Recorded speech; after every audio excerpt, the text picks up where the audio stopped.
विद्यार्थियों, मैंने अपने पिछले वीडियो लेक्चर में बताया था कि what is the nature and function of the administrative law.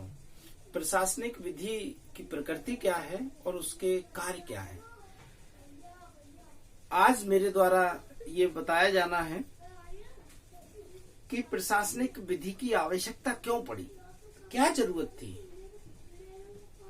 ठीक, तो आज हम जिस विषय पर बात करेंगे वो है define the reasons for the growth of administrative law.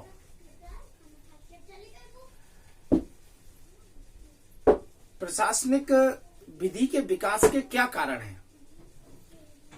उन सभी कारणों को बताइए जिन कारणों के कारण एडमिनिस्ट्रेटिव लॉ का विकास हुआ। What is the reason of administrative law? क्या रीजन है उसके? उन रीजन्स पर यानी उन सभी कारणों पर हम चर्चा करेंगे जिन सभी के कारण प्रशासनिक विधि अस्तित्व में आई। यानी कि यदि वे सभी कारण नहीं होते जिनकी चर्चा हम करने जा रहे हैं तो प्रशासनिक विधि अस्तित्व में नहीं आती। मैंने यहाँ कुछ पॉइंट्स लिख रखे हैं। Number first, change in concept of government. शासकीय विषय में परिवर्तन, यानी कि अगर हम सही तरीके से कहें तो जो शासकीय संकल्पना थी, ध्यान रखें ये वर्ड संकल्पना, ठीक। इंडस्ट्रियलाइजेशन औद्योगिकरण, उर्बनाइजेशन शहरीकरण, कॉन्संट्रेशन ऑफ इकोनॉमिक पावर, आर्थिक शक्ति पर पूरा कॉन्सेंट्रेट होना, regulatory system, inadequate of judicial system, न्यायिक व्यवस्था की अपर्याप्तता, अनएडुकेसी ऑफ लेजिस्लेटिव प्रोसेस, विधायी प्रक्रिया की अपर्याप्तता।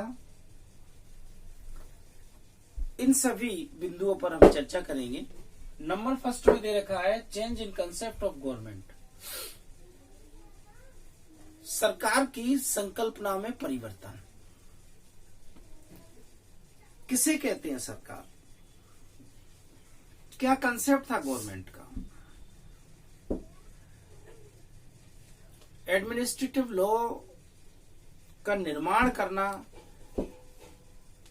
इस बात का अपने आप में एक आधारभूत प्रमाण है कि सरकार शब्द में परिवर्तन हो गया। प्रत्येक डिपार्टमेंट को हम सरकार के रूप में मानते थे। कहने का तात्पर्य it is A part of government. आज भी है, कल भी था, आज भी है, आगे भी रहेगा। Every department is a part of government. प्रत्येक विभाग सरकार का एक अंग है, अर्थात it is A indirectly government. अगर हम सीधे तौर पर न कहें तो यह स्वयं एक सरकार है। लेकिन प्रशासनिक विधि आने से, एडमिनिस्ट्रेटिव लॉ आने से एक नया नाम इसको मिला। It is a administration, I mean to say प्रशासन। ये एक प्रशासन है, सरकार नहीं है। और प्रशासनिक विधि प्रशासन के संबंध में है। तो एक संकल्पना जो अधिकारियों में पदीय हैसियत के दौरान आती है कि वी आर गवर्नमेंट, हम सरकार हैं, वो संकल्पना यहां खत्म हुई। वो संकल्पना में यहां परिवर्तन किया गया कि you are not a government, you are only a part of government. आप फुल फ्लैश सरकार नहीं हो, आप सरकार के एक अंग हो। सेकंड, इंडस्ट्रियलाइजेशन औद्योगिकरण।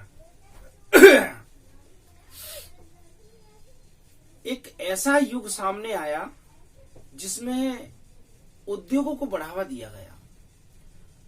और उद्योगों के बढ़ावा देने के समय एक ऐसा परिवर्तन सोसाइटी में आया जैसे मान लीजिए बारूद के ढेर में एक चिंगारी डाल दी हो, पूरी बारूद एक्सप्लॉइटेड हो जाए, तो औद्योगिकरण इतना बड़ा कि अपनी चरम सीमा पर पहुंच गया। ऐसी स्थिति में सरकार द्वारा सभी पर नियंत्रण रखना मुश्किल था। तो प्रशासनिक विधि एक ऐसी विधि है जो प्रशासन में आ रहे कई सारे मामलों को स्वतः वहीं नष्ट कर देती है, स्वतः वहीं उनका निपटारा कर दिया जाता है, समस्या का समाधान निकाल दिया जाता है। उर्बनाइजेशन, शहरीकरण यानी कि गांव से ज्यादा पलायन किया जा रहा है। दिनों दिन पलायन की जो प्रक्रिया है गांव से बढ़ती जा रही है। लोग गांव से शहर में निवास करने के लिए आ रहे हैं। शहर की चकाचौंध, शहर का वातावरण उन्हें लुभाने अवसर दे रहा है और इसी लुभाने अवसरों के कारण लोग गांव से शहरों में आकर बस रहे हैं, शहरों में आकर अपना रोजगार ढूंढ रहे हैं, बिजनेस व्यापार कर रहे हैं, जिसके कारण शहर की आबादी बढ़ती जा रही है और गांव की घटती जा रही है। अब जाहिर सी बात है, जब शहर में लोग बढ़ेंगे तो प्रशासनों पर कार्य बढ़ेगा तो हो सकता है कहीं कुछ गलतियां हो या गलतियां की जाए। ऐसी स्थिति में प्रशासनिक विधि का होना अत्यंत आवश्यक है, क्योंकि इन सभी मामलों को न्यायालय एक साथ नहीं देख सकता। कॉन्सेंट्रेशन ऑफ इकोनॉमिक पावर, आर्थिक शक्ति पर पूरा ध्यान रखना, इस उद्देश्य से भी प्रशासनिक विधि का अपना एक विशेष महत्व है। रेगुलेटरी सिस्टम, नियमित व्यवस्था बनाए रखना। प्रशासनिक विधि प्रशासन में हो रहे छुटपुट समस्याओं पर, ऐसी समस्याओं पर जिनका निराकरण वो निकाल सकता है, निकाल लेता है। अनएडिक्वेसी ऑफ जुडिशियल सिस्टम, न्यायिक व्यवस्था की अपर्याप्तता। ऐसा नहीं है कि भारत में न्यायिक व्यवस्था नहीं है, भारत में district court, high court, supreme court नहीं है या स्पेशल कोर्ट नहीं है, लेकिन भाग्य की विडंबना है कि जितने कोर्ट हैं, जितने जज हैं, उनसे कहीं ज्यादा मामले हैं। ऐसी स्थिति में सभी मामलों को एक समुचित समय में यानी उचित समय में, एक कम से कम समय में समाधान करना अत्यंत मुश्किल ही नहीं, असंभव है। क्योंकि भारत देश की पॉपुलेशन को देखते हुए जो पॉपुलेशन है, जनसंख्या है, जनसंख्या के आधार पर अगर रेशो निकालती है जजेस का, तो 13 लाख जजों पर, 13 लाख लोगों पर एक जज है। ऐसी स्थिति में मामलों की जो संख्या है वो बहुत ज्यादा है और उनका निपटारा करना मुश्किल है। इसलिए भी प्रशासनिक विधि का अपना एक महत्व है। सेकंड, अनएडिक्वेसी ऑफ लेजिस्लेटिव प्रोसेस, विधायी प्रक्रिया की अपर्याप्तता। भाग्य की विडंबना कहें या प्रतिकूल परिस्थितियां, भारतीय संविधान एक ऐसा संविधान है जिसमें कानून में संशोधन करने की व्यवस्था 368 में दे रखी है, लेकिन वहीं एक प्रक्रिया भी दे रखी है।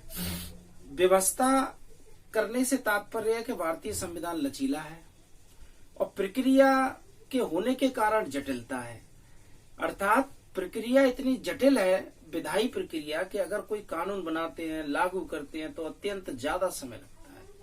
इसलिए प्रशासनिक विधि कम समय में किसी भी समस्या का समाधान प्रशासन के स्तर पर आसानी से कर सकती है।